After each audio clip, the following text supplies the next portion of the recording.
natonga le fampihofanana zany dia satria hita amin'izao fotoan'izao hoe amin'ny anao manjery na amin'ny gazety télé amin'ny internet na koa ny radio dia mbola hita hoe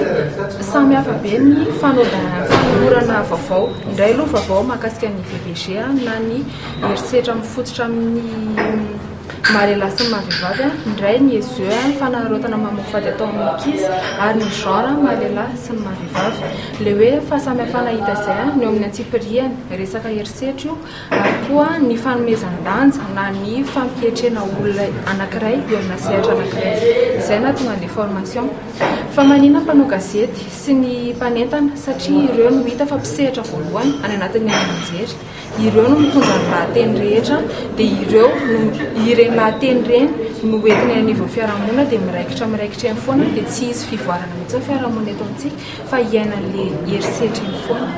Anisan'ny olana lehibe anankiray ohatra ny fisiana ligne éditoriale izany hoe ligne éditoriale an'le média mihitsy ny mametra hoe izao ny fomba fanoratana atao amintsika dia rehefa manoratra tsika dia tsika mila détail mila ny antsipiriam-piainan'olona tsika rehefa manoratra izay zavatra izay nefa mipakany amin'ny resaka sensationnalisme sy ny dramatisation izany hoe lasa ohatrany hoe zavatra tena ngeza be tsy afaka hovaina mihitsy le izy fa nefa le izy azontsika hovaina tsara amin'ny alalan'ny fomba fanoratana sy ny fomba fiteny dia ireny no mivadika fihetsika rehefa tonga fiarahamonina. Mivoka-dratsiny aloha dia raha ohatra ka hitan'ilay ankizy raha ohatra ka ankizy ampiasantsika mivoka-dratsiny dia miverina amin'ny ankizy ilay izy lasa ohatra hoe miverina miainan'ilay tranga anankiray indray izy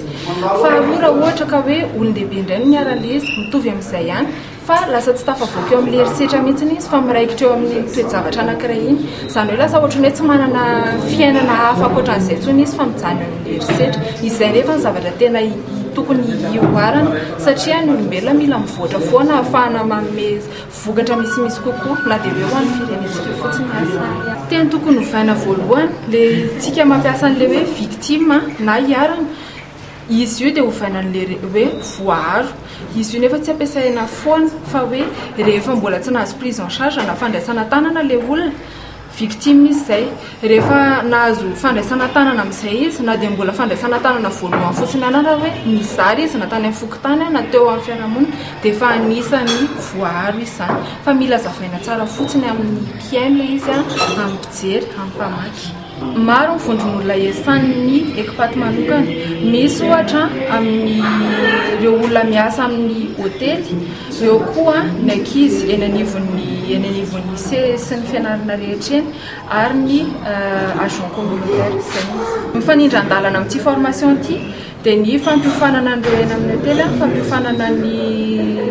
ataontsika hoe jeune leader le olona afaka manentana indray eny anivon'ny fiarahamonina dia fampiofanana eny anivon'ny sekoly.